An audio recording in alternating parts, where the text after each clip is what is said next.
Hey guys, hello again and welcome to A Christian Woman's Journey. I am hanging out for a little while in my basement tonight because I am trimming our cured garlic. We had a beautiful crop this year and I just want to show you how I trim it. So this that you can see in the back here is our crop of Montana giant garlic. We started growing these a couple of years ago. It's been such a blessing. We've had amazing luck with them. And every year we plant more and we get a bigger crop. So the stage that we're at now, we picked these maybe a couple of weeks ago, and I'm just going to give them a haircut.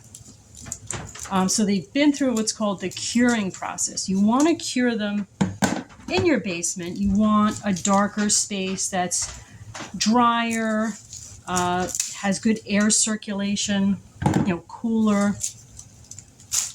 And they cure that way, they dry. And when you reach this stage where they're all nice and cured, you really want to tidy them up a little bit. You don't want to leave them with all the leaves on because you can have pests in there. A big garlic pest is the garlic mite. So you want to give them that little haircut that you just saw me do. And you want to brush off as much dirt as you can, get some of the dirty paper off.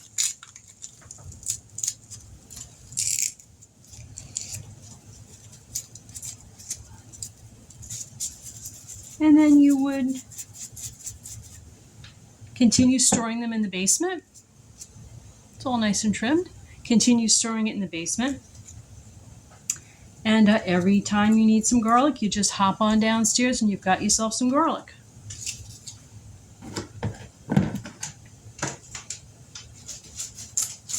So this year we've got, I know it's Montana Giant, but we've got just some absolutely enormous bulbs here. Just incredible. Can't wait to dig into these and cook with them. And this year we're planning, we have a couple of bulbs that I left in the yard a little bit too long. And they ended up getting split. The split ones you can't really store too well long term. So you should really use them sooner rather than later. So of course last night I'm up and I'm looking up recipes for things like garlic powder, make your own homemade garlic powder, garlic salt. And so I think I'm going to have a lot of fun doing that tomorrow in my dehydrator with all of these that are split and really won't do well long term.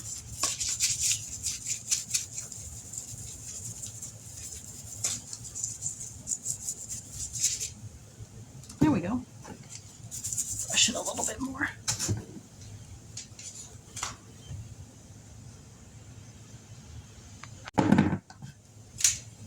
Okay. Grab another enormous one. We were just absolutely shocked when we pulled these up. Could not believe it. The roots are so long. They did so well. These were actually planted last November. And garlic is kind of this almost set it and forget it kind of crop. We picked them just, like I said, a few weeks ago. And what's so nice is I have a sister who has a homestead out in Pennsylvania, and she is she's growing these at the same time. So of course we're always comparing notes, sharing recipes, figuring things out, trying to decide how much do we plant next year. And there are so many varieties of garlic. This is a hardneck variety. They're easier to grow for beginners, which is why I started with this. But there are soft necks. There are all different kinds of varieties out there. And again, I was talking about this a little bit earlier when I was freezing the blackberries.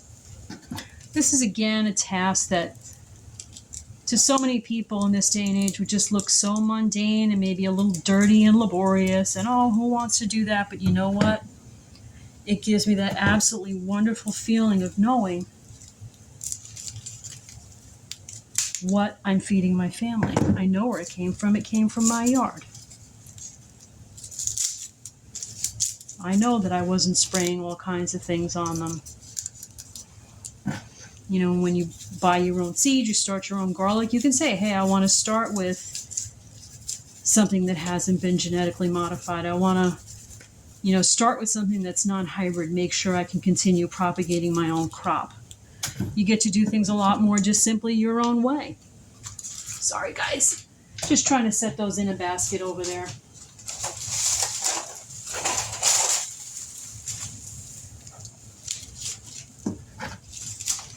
And this is something that I think is a lot of fun. Oftentimes my kids, or especially my daughter, will sit and do something like this with me. And it's nice. It's nice just to have that quiet time together and sit and chat. It's really a blessing. And this is something that families used to have together much more, I think, years ago. Just to have this nice time together.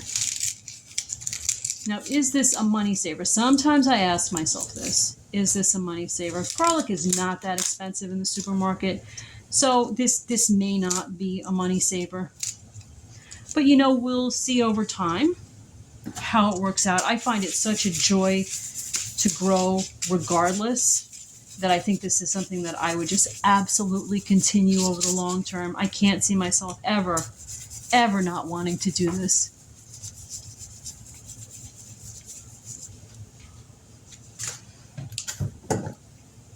What I'd like to do eventually,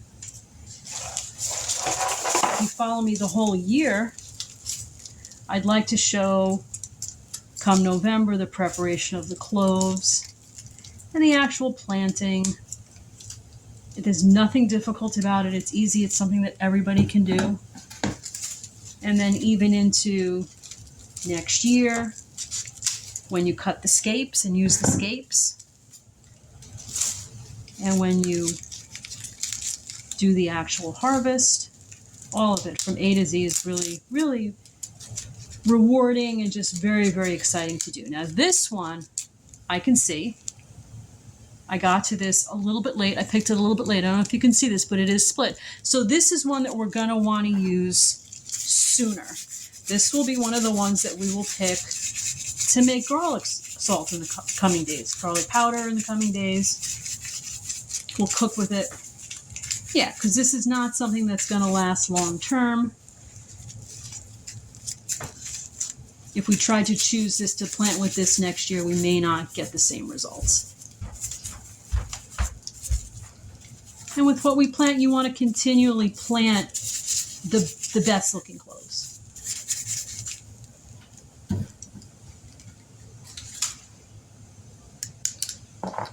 So let me just see if I can show you here what my little bin looks like that I'm collecting them in. Hope that you can see that well there.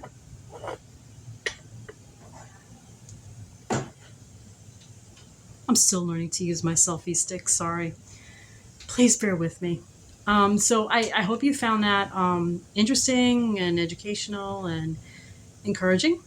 And until next time, we'll see you on a Christian woman's journey. Good night.